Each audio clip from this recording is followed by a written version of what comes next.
So the Jeb Bush Iraq debacle that we talked about yesterday, where he gave 4 different answers on 4 different shows about knowing what you know now, or not knowing what you know, or knowing what others didn't know they actually knew secretly, whatever the question was.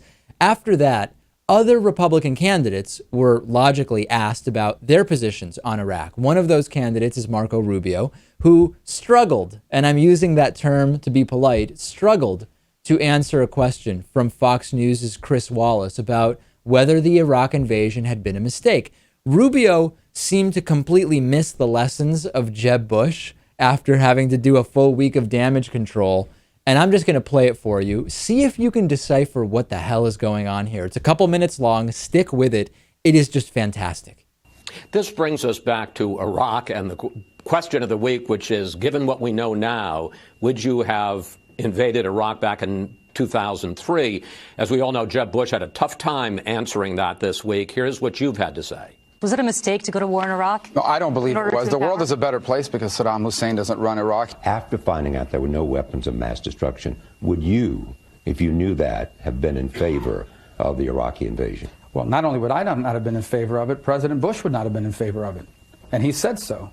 Senator, isn't that a flip? 6 weeks ago, it made sense to invade Iraq in 2003. Now you say it was a mistake. No, they're two different questions. It was not a mistake. The president, based on, this is the way the real world works, the president, based on the information that was provided. But she was saying based on the information. No, but look, there's. She was saying based on what we know now. Well, based on what we know now, a lot of things. Based on what we know now, I wouldn't have, thought Manny Pacquiao was going to beat in that fight a couple of weeks ago. You were asked the same question, and you said it no, it made was not sense. the same. No, it was not the same question.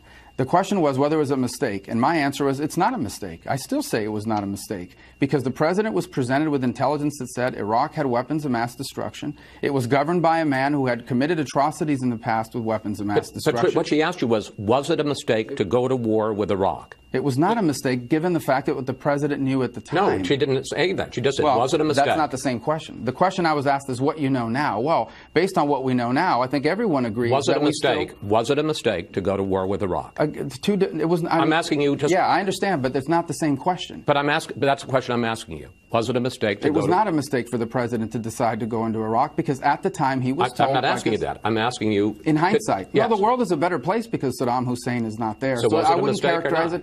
But I don't understand the question you're asking. I'm asking you, knowing everything, as we sit here in 2015... But that's not the way presidents don't... A president cannot make a decision on what someone might know in the future. But that's what I'm asking you. Was it a mistake? It was not a mistake for the president to go into Iraq based on the information he was provided as president.